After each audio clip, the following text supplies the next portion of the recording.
Before we get into our podcast for today, we want to thank our sponsor, Florida Balance Centers, where we help those suffering with vertigo, dizziness, balance, and pain management conditions. I've had vertigo and a number of pain-related issues, so I understand the struggle and the crazy. So stop suffering and call us today at 954-987-7077. Now let's get into our episode. Welcome. So excited that you are here. I am Alla Esther Levy, emotional intelligence specialist, minister of spiritual healing, and a comedian, an undercover comedian from time to time. And welcome to Level of Crazy, an amazing podcast that is going to get your crazy on and learn how to manage that crazy and optimize your emotional intelligence and get those EQ muscles going. So I'm so excited that you're here. And today, given this is our first episode ever, we are going to start it off with something really special. We have an amazing guest with us here, and we're going to introduce her because she is the podcast queen and she is helping us make it happen. And as well as EIEQ Institute. As you can see, the lovely logo you got there, EIEQinstitute.com, which is a platform dedicated to the awareness, education, and practice of emotional intelligence. And check us out there. You can learn a lot of great tips on how to manage the crazy. All right, so let's get into it. I'm so excited about this episode. We've been planning this a long time, right, Janine? Long time. I'm so excited to be here. Thank you. I'm honored and very privileged to be your first guest. Thank you very much. That's awesome. Please, the pleasure is mine. You've been so patient and so wonderful to help me along this process. Aww. And for all those that are hearing this podcast, and if you're driving or you're you're just not watching it, you want to definitely check out the visuals because I got my magic EQ to the rescue cape. And we're going to be introducing some of our other permanent guests. So, so let's start off. And there's lots of stories that will follow. So the first guest we got here is we got our little minion Bob.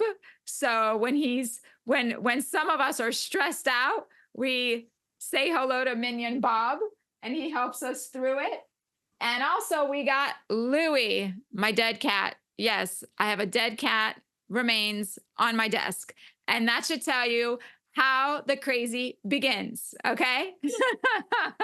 I love that you have that, Esther. It makes me so happy that you have your dead cat next to you. So tell me let's get into it because you started to tell me about something that you have in your space.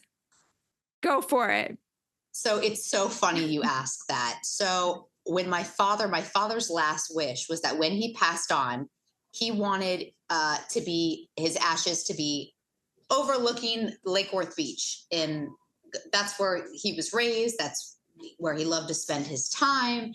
And so I got a Himalayan sea salt urn that I had every intention, this was 2011, of actually like going out in the ocean. But apparently there's, laws against like throwing ashes into the ocean. You have to be on a chartered boat. You have to be over 500 feet from shore. And I didn't have a boat and I didn't know what to do. So it was in my house for a couple of years, the urn. And then when I moved and sold my townhouse, I moved to Delray. I never took the urn out of the trunk of my car because it stayed there in the move. So I always said that I had a dead body in my car.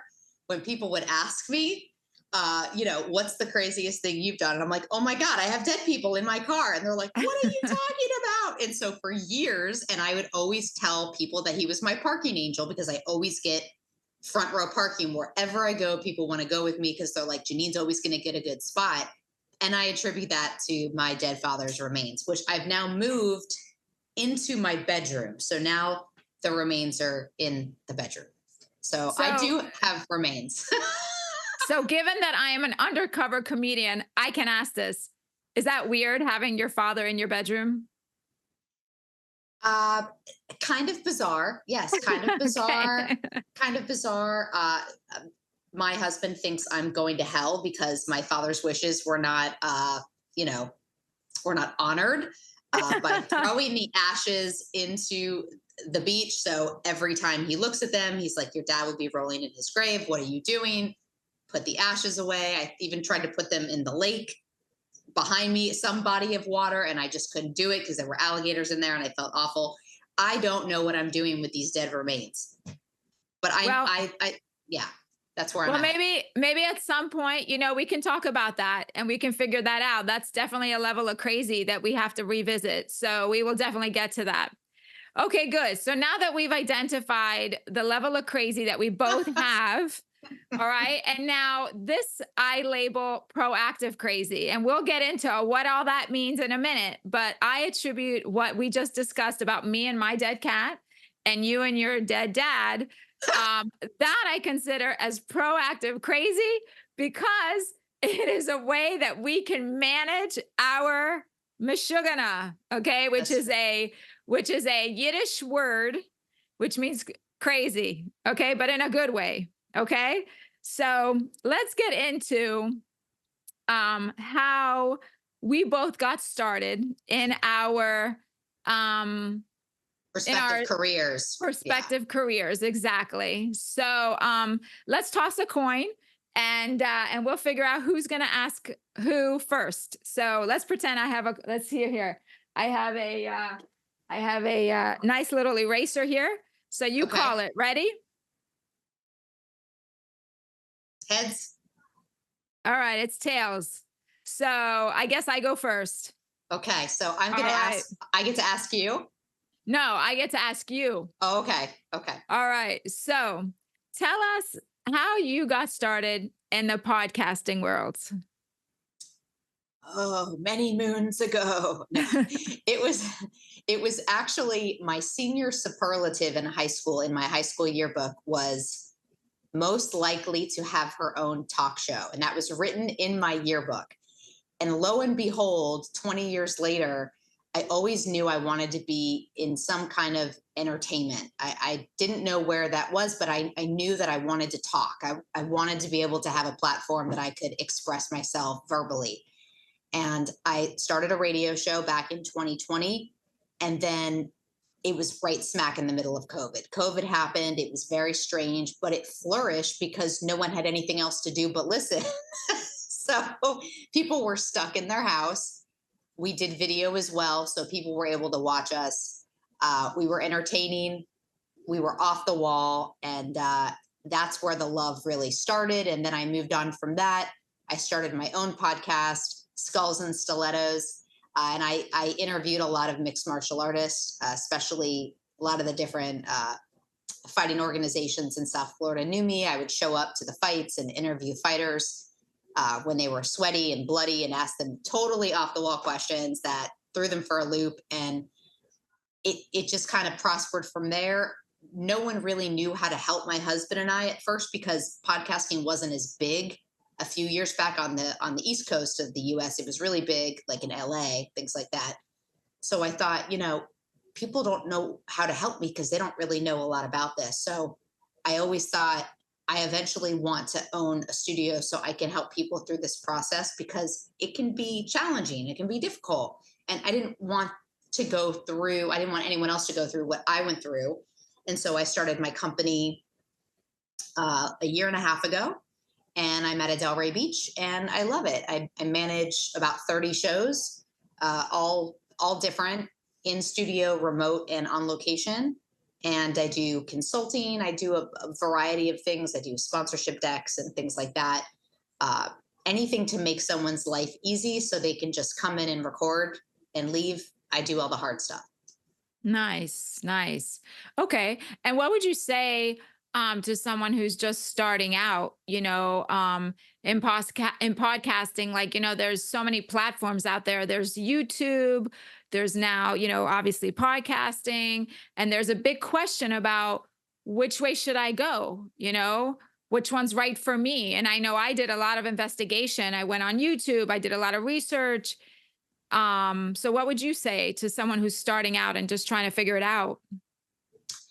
So monetization on YouTube has gotten increasingly harder as people have become more popular. So it's harder to get subscribers and harder to monetize on YouTube because you need double, triple, quadruple the amount of followers that you needed years ago. Whereas podcasting, you don't need those many downloads. It's very niche. So it's almost like SEO in that it will target a demographic and you can look at those analytics and say, okay, this population in this city, I'm very popular. So if you're going after monetization or you're going after a niche market, you're able to look more closely at those analytics. So that's why I love podcasting, because when I hit publish, it's going to over 30 different platforms at one time as opposed to one platform with YouTube. So you're getting 30 times the amount of exposure globally, and someone doesn't have to necessarily subscribe to your channel on YouTube to listen. They could be on Apple or Spotify or iHeartRadio or Google Podcasts and come across your show based on how high it's ranked. All different platforms have different guidelines, so it's very interesting and it keeps evolving. But that's why I love podcasting. What about like, because on YouTube, people, I know even myself, I know that if I'm looking for something, I just, type it in and go, like, for example, emotional intelligence, right? This is all about emotional intelligence. So I type in emotional intelligence and it comes up a bunch of videos. Versus on podcasting, how would I do that on podcast? Like, how are they going to find me and how are they going to find this podcast? So they would go to a search engine just like they would go into YouTube and type in emotional intelligence in Apple Podcasts or Spotify. And with those keywords, just like the keywords and the search engine optimization with YouTube, it will do the exact same thing. So it'll populate all of the podcasts that are highest ranked in that category based on the number of ratings they have, based on the longevity. It's a whole different ball game, but it's like being on the first page of Google, in that you want your podcast to be on the forefront, Okay. if that makes sense. Yeah, got it. Okay. So before we get into the crazy, because I want to know how you manage your crazy on a daily basis, doing what you do, um, I want you to ask me some questions. Yes. So, can you explain to everyone what EQ is? Like, what exactly is EQ? Okay. So great question. So let's start here. Emotional intelligence, EI, is the faculty. It's the ability to recognize your own emotions and how those emotions affect you and all those around you. So I call it, how do you recognize the crazy? And then how do you manage it? Right. So, how do you become more self aware and how do you manage and self regulate those emotions? Now, for those of you that are just listening, check this out. Ta-da! We have all those emotions inside of us, right? So it's not always easy to know how to recognize them and to manage them, right? And so basically, I just showed everyone my emotions on the inside of my cape. So just make sure you check it out on YouTube, and check out our visuals so you get to experience all that. But so and then so emotional intelligence is all about becoming aware, right? Self-aware and then self-managed.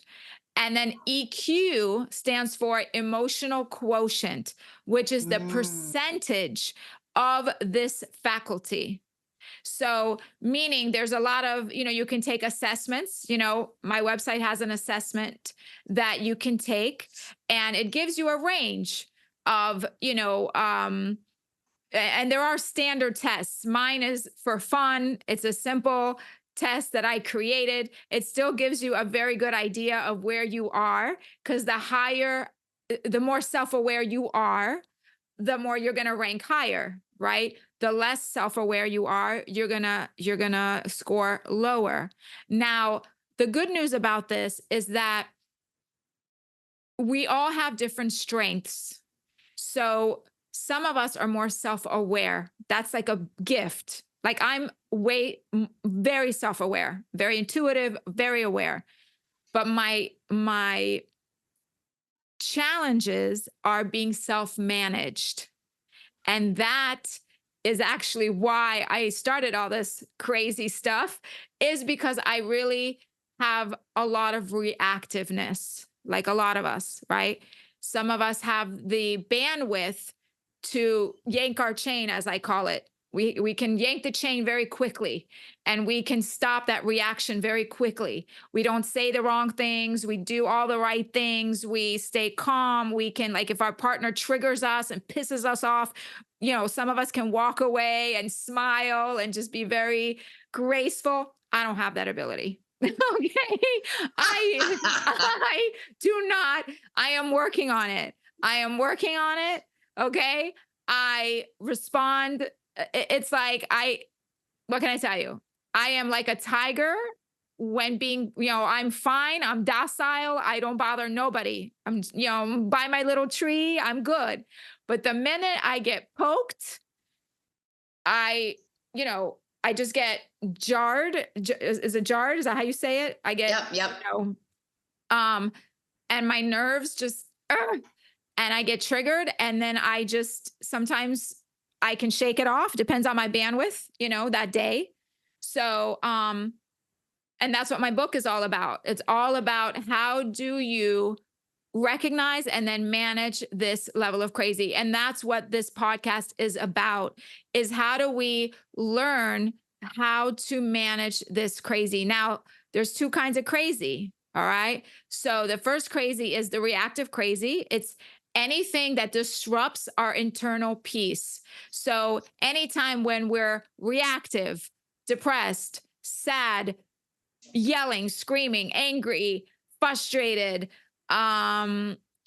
jealous, any of those negative type of emotions, those are considered reactive crazy.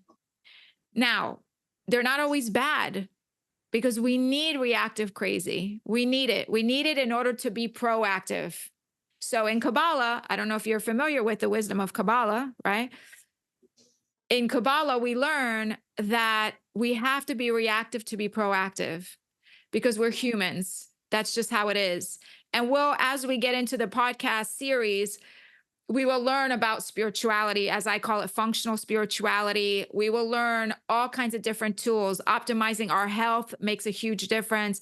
We will talk about so many different things that will help each person who really wants to optimize their emotional intelligence, this faculty, to be able to really become more self-aware and self-managed, so that you can just smile. When someone says something and you want to slap them, but you don't. Okay. I You am want fascinated by you, Esther. How did you even get involved in this? to, Like, did you well, wake up one day and say, I'm trying to manage craziness. I'm trying to manage this. I need a way to compartmentalize it and to help other people. How did this all come about? so, I was, let's see, at what point do you want to start? Well, I would say, let me just finish with the proactive really quick, just so I don't forget this part. The proactive part, right? Proactive crazy is all the other stuff. Is all the other stuff, like when we talked about having our dead cat and our dead dad in our bedroom. That is proactive crazy. It is anything that you do that helps you be a better human being, that helps you function in the world more effectively. So if keeping your dad in the bedroom or in your house or whatever keeps you sane, more power to you. If keeping Louie next to me and keeps me happy and sane and more sharing and more of service, more power to me. And that's what I consider proactive crazy. So I just wanted to make that distinction. So how did all this start? Well, I will say that this probably started when I was in corporate America. And I struggled. I struggled, I'll be honest. I had a very hard time in life as an adult. I mean, I've always had a hard time, and that's probably why I got into this, but especially as an adult, I've been married twice. I was diagnosed with autoimmune 20 plus years ago. I'm now premenopausal. So, life has always presented a lot of challenges. But when I was in corporate, this was like 10 plus years ago, I would say 10 years ago, 10 years ago, um, came a moment when it was another crappy day and I was upset about something that happened with my coworkers or with my boss or something. And I said to myself, damn, I got some serious crazy going on. I don't even understand why I'm so reactive, why I'm so angry, why I always have a chip on my shoulder. Now, the truth of the matter is, though, that I've always been a good person. It's not like I'm a crappy person and I was negative for no reason. There was always reasons because I truly cared about what I did and I truly cared about my environment and I wanted to make a difference. But sometimes it's hard, right? Sometimes you feel misunderstood. And I think that's what was happening is that I was misunderstood and I didn't understand myself, Mm. which is one of the biggest issues. I didn't understand myself. And so came the moment where I said, okay, I need to keep diving deeper and I need to really explore what this is. And I think the main moment of that happened in, I believe it was 2019. I don't remember the dates right now, but when I was just when I was married for the first time, I was saying I was married twice now. So um when I was married and I was diagnosed with the autoimmune, and that's what really triggered the questioning of, what's happening with my body, what's happening with my health. I don't understand. I've never really had any issues, and why am I all of a sudden having this condition? And doctors telling me that the only way out was getting surgery and getting my spleen taken out, all this ridiculous crap, you know what I mean? Now that's what really pushed me into holistic health and realizing that there's another way. I didn't have to have my spleen taken out. I needed to, what I found out later as I did more research is I needed to eat better. I needed to have stress management and I needed to really um, understand how my emotions worked. And so as I started to go through my process of life and self discovery, that is how all these things started to unfold. So, I think it's a big journey, and also I think my background, I am from the Soviet Union. I was born in 1974, and that was the Soviet Union back then, which is known to most people now as Ukraine, Kiev, Kiev, Ukraine. And it is sad, what's going on in the world today. And that's partly why for this podcast as well, is that it's really about healing that divide, really, let's heal the divide between ourselves and each other and try to find common ground and try to figure out why do we need to have all these wars? Why do we need to fight? Why do we need to fight? Why do we need to constantly like have all this division amongst us? You know what I mean? We're really the same. We're really the same. Like if we cut ourselves right now, we'd both bleed red. You know what I mean? And if somebody else cut themselves, no matter where they're from, they're all gonna bleed red. So we're all the same, really, you know?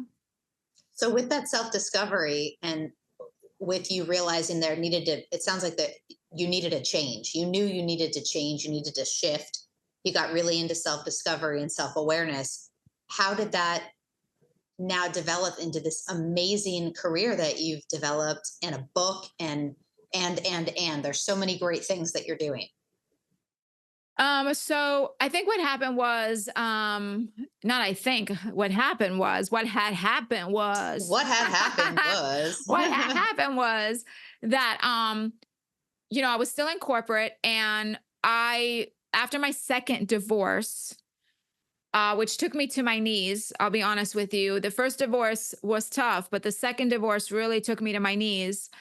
Um, was I started to go into and they always talk about reinventing yourself, right?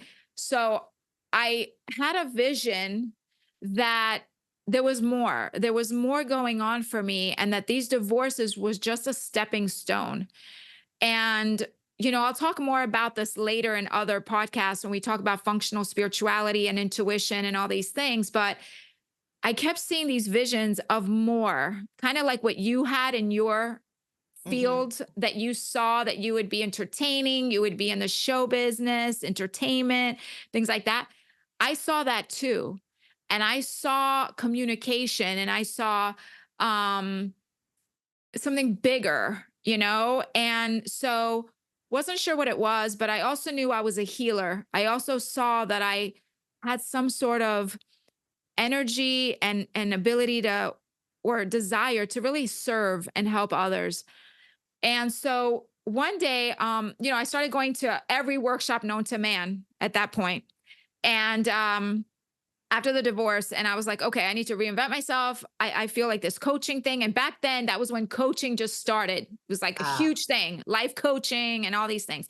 And I was like, you know what? That feels right to me. That feels like a connection to me. So I started going to like all these workshops, and eventually I landed on going to Tony Robbins workshop. And it was the Unleash the Giant Within, or one of mhm, those. mhm. And so here I am with 8,000 other people, and, learning how to walk on fire. And we practiced the whole day, we prepared the whole day. And let me tell you what happened. We get outside, and there was 25 lanes of this fire walk, right? And at that time, this was in Dallas, and the news and everybody was featuring Tony Robbins going to do this event.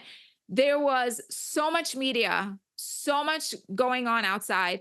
And here we are at like, I think it was like almost midnight. And here we are, like, getting ready to do these walks. And at some point, okay, it was my turn. And I did it. I went for it. It happened. Okay, it's fine. But what I saw was there were people that got burnt for real. Okay. No joke. And they know this. Like, some people did get burnt. But what I figured out right after that fire walk was like, whoa, I don't need to do this anymore. I need to go back and live my life. You know what I mean? Like, I need to stop going to all these workshops, and I need to go live my life. If I really want to like overcome stuff, I got to go live my life. That's where you overcome stuff. So I left that, I finished the seminar, but at that seminar, guess what he talked about the next day? Guess what we're going through the training book, and he turns the page, and guess what was there? Emotional intelligence. And he goes through this whole thing about what it is. And he talks about the 5 pillars of emotional intelligence. And there's, different teachers give it differently. They teach it differently. And at the time there was 5 pillars. And so, but when he finished, I was like, oh my God, like, this is for me. This was created just for me.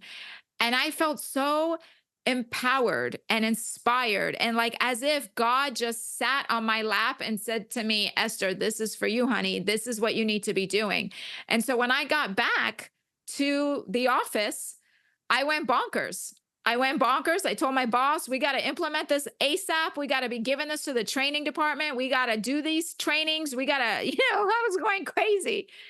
And so, I think that's where, most likely the idea, because at that point when I came back and I said, I have this level of crazy, And I started to see it about myself. And as I started to do more research and discovery, I figured out that everyone had this level of crazy. And I was like, whoa. And it's not a bad thing.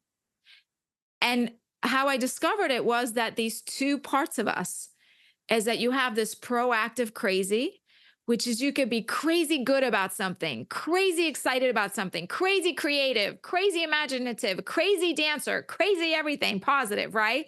And then you have this crazy reactive, like this, you're just like a nutcase and you just can't, it's just like we feel so angry and we just can't You're like stop, overwhelmed with emotion. overwhelmed with Yeah. emotion. And it just feels, you feel alone and you feel scared and you feel like, why am I even on this earth? Like, Hmm. let me just off myself because no one understands me. And the other thing was that so many people at that time were taking antidepressants and all these things. And I was like, no, we don't need to do that. You don't need to do that. Maybe you just don't understand yourself. Maybe you just need someone to tell you it's okay. It's okay to talk to yourself. It's okay to have different personalities. It's okay to play with your partner and role play and pretend you're a cat or pretend you're a dog or pretend you're a unicorn.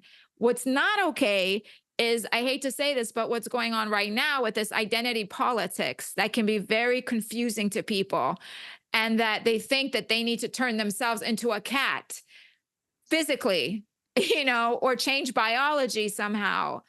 That is not really what I'm talking about here. That's a whole other conversation. And, that's not for tonight. Maybe a later time, but it also might be out of my league. I don't know. We'll see as time goes on. But I'm a very practical person. And actually, I want to say that I've been watching a lot of Steve Harvey and actually Dr. Phil, and I love their approach. It's humorous, it's practical, it's down to earth, it's common sense. There's no tricks about it. There's no like confusion, common sense. So I'm a very common sense kind of girl. And so when we talk about this level of crazy, I just want people to know that it's okay. It's okay to have these moments. It's okay to feel sad, but it's okay to be happy the next. It's okay to role play and then at the same time go to the office and be serious. It's okay to you know, not know what you want to do 1 minute and the next minute you are crying. It's okay. It doesn't mean that you need to go now and take all these drugs and to like drug yourself and to like or alcohol yourself or take, you know, the other kind of drugs, even though, you know, look, microdosing, there's a lot of microdosing going on in the world today. It's great if you are in tune with that and it makes you happy, do it. And if it makes you more calm, do it. So I'm all about doing what makes sense naturally and practically and common sense and those kinds of things. And that's EQ. That's EQ to the rescue. That's what this channel and or podcast and this program and my book and everything that I'm doing with my work, that is what this is. It's about trying to find ways to manage the crazy naturally and through all these tools that God gives us, whether it's music or art, doing a podcast, meditation, proper diet. That's a huge one. We'll talk about that one. Um, you name it, shopping, spending time with a friend, um, whatever. You know what I mean? Even some of the things that maybe we don't even think of. Whatever you feel, whatever a person feels helps them get back into balance, you know? And sometimes, sure, look, if you feel you need pharmaceutical drugs to get into balance, okay. As long as you are working towards a more sustainable solution, okay, then okay, I got you. Because there's room for that. Western medicine, there's room for Western medicine. But I will say that we have the highest chronic illness in the world. Why is that? So we need to start asking questions. This is not a political podcast. However, I'm going to be very honest about my views. Okay. I'm a very authentic person, and I'm going to follow people that are all about making this world a better place. So, we're not doing great so far, but there are people in the world that are really wanting to clean this mess up, and we should be following those people. We should be really selecting leaders that want to make this world a better place. So what do you suggest that someone tuning into this podcast for the first time, what do you think that they're going to get out of this going forward? Are you going to give tips?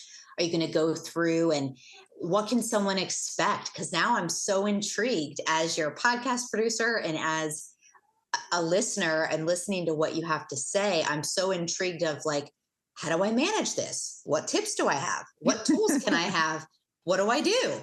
What's next? What's next? So here's how I envision it. And you know what? It's tough, right? It's a lot of pressure as a creator to be 100% sure of what you're going to do, right? You can make plans. We say we make plans and God laughs, right? That's right. But what I would love to see happen is different guests that have different businesses, so all kinds of different genres, and basically how they manage their crazy and their perspective worlds. And I believe that that's going to really give people a different type of idea, different tools, different ways of seeing life, and maybe relate to these people. We'll have real estate people, we'll have therapists, we'll have, yesterday I met a bunch of interesting people, some people in the finance world, some people that create, ADEs, which are those emergency first aid kits. We're going to have a sex therapist on, like a sex coach. We're going to have, you know, we're going to have Tom on. Tom is my partner in Florida Balance Centers. So you'll hear from Tom and what it takes to avoid vertigo and all these different issues.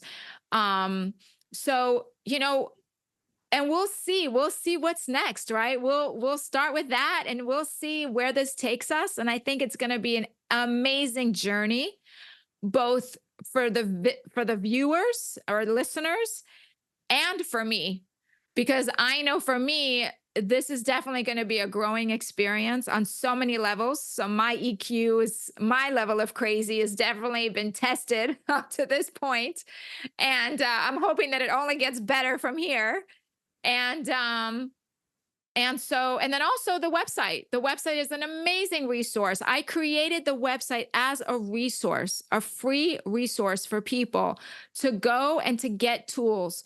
So there's already tons of stuff on there, and it also links you to the Florida Balance Center website that also has free resources. So it's all about tools, free resources, so people can get out there and really, if they want to heal this divide within themselves and with each other, it is available. You just have to make the effort, because is this shit easy? No. No, it isn't. Easy. Shit ain't easy, okay? And we're gonna sometimes maybe even cuss. We'll see.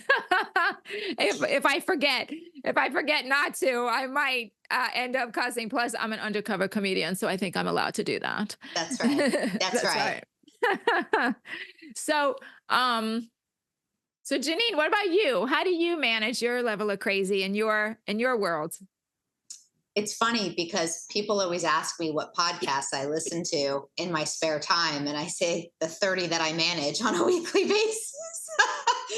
I'm always listening to conversations, right? So when I'm not listening to conversations, I have to break away and find my piece and my outlet, and that is through artwork. I have a degree in art.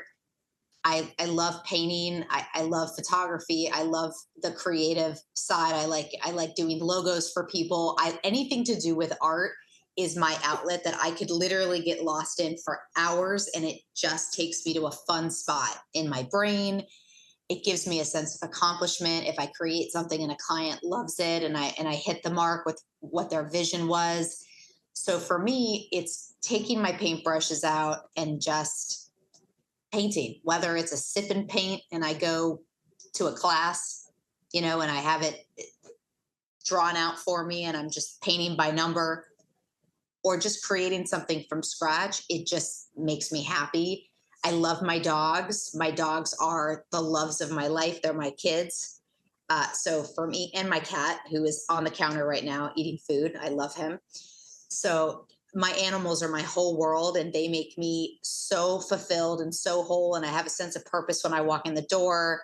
And that is just so fulfilling in my life. And so between art and my partner, who I adore, and my animals, Okay, I have to that's really know. my happy Who's your place. favorite? Who's your favorite? The animals or the partner? Come on, spill it. The animals. That's what I thought. It's funny because I always, yesterday we were on the couch and I have a saying that I say all the time to my oldest dog, who's the love of my life. And I always say to her, I would swim to Cuba for you with shark infested waters and box jellyfish. And Exactly. my partner's like, I don't know if you'd do the same for me. I'm like, Exactly. I love my dog. And right now she's laying next to him, curled up because that's his buddy. But those animals, there's something about them that just fills my soul with love and happiness and just makes me happy at the end of the day. What about you? What makes you just like full of joy and gives you that outlet at the end of the day? Well, I would say that it's this work with EQ. I would say that Louis, my love Louis, Louis, there was a story about that. Should I share my Louis story really quick? Yes. Yes. Um, so Louis, when I was living with my parents, I had Louis, and no, sorry, I was living on my own. I was living on my own, and I had Louis, and I brought him home from the shelter, and we had a moment at the shelter where I wasn't sure if I wanted to take him because it was a big commitment, and the lady said, "Look, he's already been brought back several times, so if you're going to take him. Otherwise, don't take him." So I was like, all right. So Louis was walking around. He was still a baby. He was walking around the little room, and he eventually jumped up onto the chair where I was sitting and snuggled up against me. And he let me hold him. Let me tell you, Louis has never let me hold him ever again. Okay. So that moment was like, I said to him, I said, "So what do you think, bub? We work on our commitment issues together?" And he looked at me and it was kind of like, "Yes, let's go home." So we went home together. And so we lived together for a long time. And then when I moved back in with my parents, um, I met Tom. And Tom and I moved in together. And at the time, it's a very difficult story. And eventually, I'm sure that Tom will share his story. Um, well, whatever. He had a previous wife who passed, and we'll talk more about that later. Um, but I couldn't bring Louie to our house because I was living with Tom in that environment as she was dying. And so I couldn't bring her home. I couldn't bring him there because of the caregiving situation. And so I had to choose between the cat and my man. And there's a family member who said, "You should have chosen a cat." Mind you, she'd never been married. So she loves animals. She's like you, right? She's never been married. She's like, I was like, what was I supposed to do? And she goes, you should have chose the cat. Trust me, sometimes I agree with her. But anyway, so eventually Louis did get sick. And I think it was a lot of factors to it. Number one, I left, and I think it really stressed him out because I wasn't there every day. And then he got, then an animal got brought into the house where he was living. So that stressed him out also. So it was a bunch of stuff that started happening. And he just really started to get sick and stuff. And I needed to put him down. So Louis was my love for 7 years. And I want to believe that I at least gave him a good home for 7 years. So I sometimes when I do get the guilt crazy, right? I feel a little bit like, damn, I screwed up. I was a bad mommy, but I did the best I could, right? We do the best we can with what we know at the moment. Um, but I think my work with EQ is really what gives me that sense of purpose and gives me pride and gives me just a little bit of relief at the end of the day, and sometimes I get very impatient. My reactive crazy goes crazy because I feel like I'm not doing enough, I'm not doing this, I'm not doing that, the book's taking forever, blah, blah, blah, all these things that we get caught up in our brain, but I think my work with EQ is a very important element in my life and then as well as my partnership with Tom, which is something we'll talk about later when we talk about in relationships and things like that, because relationships are definitely another area that we should definitely talk about in extent. Because For sure. I think there's a lot of misunderstandings about relationships, and I unfortunately I don't see a lot of enough good examples teaching us about healthy relationships. I agree. But there are many, like Steve Harvey. I see a lot of his stuff, he does these amazing shows and he gives really practical advice. I love his advice. It's amazing. He's really all about, old school stuff. I love it. And so is Dr. Phil. I love it. And stuff like that, stuff that's really like teaching us what our relationship's really about. It's not all fun and games. It's not all roses and unicorns. Shit's hard. You know what I mean? It's really hard. And it's about reflection. It's all about EQ. Relationships, you want your EQ to grow, get into relationships, right? And that could be relationship with a significant other or with your parent or a sister or an animal even. So, and then you have the relationship with yourself, and that's where it all starts. And that's why EQ is so important. I love that, So, Esther. I think this is going to be a fun, wild journey and really help people understand what emotional intelligence is and the tools that they can have at their fingertips to really enrich their life and how they live their life. yeah, yeah. I hope so. I really pray and I really hope that this will really give people the ability to be entertained, to be informed, and to really be inspired, and that's really my goal here with this podcast. And, and I'll be learning right alongside everybody because whenever I talk about this stuff, it reminds me of the work. And so I'm really looking forward to the journey. And I want to thank you. I want to thank you for being a powerful force in this movement because you were one of the groundbreaking leaders in this genre. So good for you and for your husband for partnering up and actually making this how do you say, paving the way for us. Sometimes Aw, you'll hear my internationalness come out as my Esterisms.